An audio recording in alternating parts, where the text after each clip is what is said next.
No problems with that. Oh, tell me a little bit about playing with Peter Gabriel, man. Oh, Because that record was like the most. That was the most fun I had with my clothes on. That session, I swear to God. I walked into the room, and they'd already had the rhythm section. It was Manu and Tony Levin, and the song was done.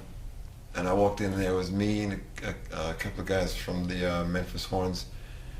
It was supposed to be the Uptown Horns. They were out of town, so I got the call through a friend of mine, Jimmy Fallon.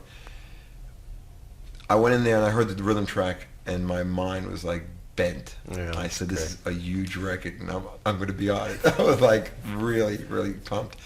And I was in there, and my brother-in-law's a carpenter. He sent me a hammer for an earring. And I went in there, and Peter looked in my ear, and he says, "What's that, mate?" I says, "Oh, it's Sledgehammer." And he didn't even tell me the name of the song. So when I found out later on what the song was, and that he'd had interest in my earring, I was like, "This is cool." that's like cosmic. Yeah, Peter Gabriel's one of my idols as a kid. I used to go see Genesis when I was growing up. Yeah. And I mean, when I got the call to do it, I was like, yes.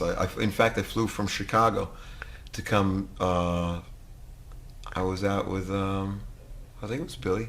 What was it? It's either Billy or Foreigner. Yeah. It's a while ago already. We're talking around 86 somewhere, I think, right? 86 is probably Billy, the beginning of the bridge tour, if Yeah. I remember right. And a friend of mine, Jimmy, called up and said, "You got to come home for this." And I just made my way. I was calling up Carol. I said, "Carol, you got to get me on a flight. You got to get me out of here. Get me in at this such and such a time."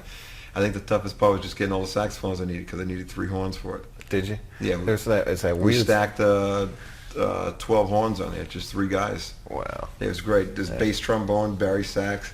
It was just a trip. I mean, the parts are nothing. He said, "Well, what do you think of it?" And it was like, we kind of like cop stuff from Superstitious and a couple of things, just stack horn type of things. Yeah. But the track was so deep. I knew it. I heard that in my headphones. I said, "We don't even have to be on this track, and it's a beast." That and Big Time. I got to play on Big Time. Oh, that's another It's great just one. one long note, but again, it's like that's an amazing track with Yeah. Richard T playing organ. You know, it's like things like that. That one, Joe Walsh called me to do his Gunny Gum record, and that's another guy who I really respect. He's a lunatic. He's a lunatic, but he's a great guitarist. Yeah, he is.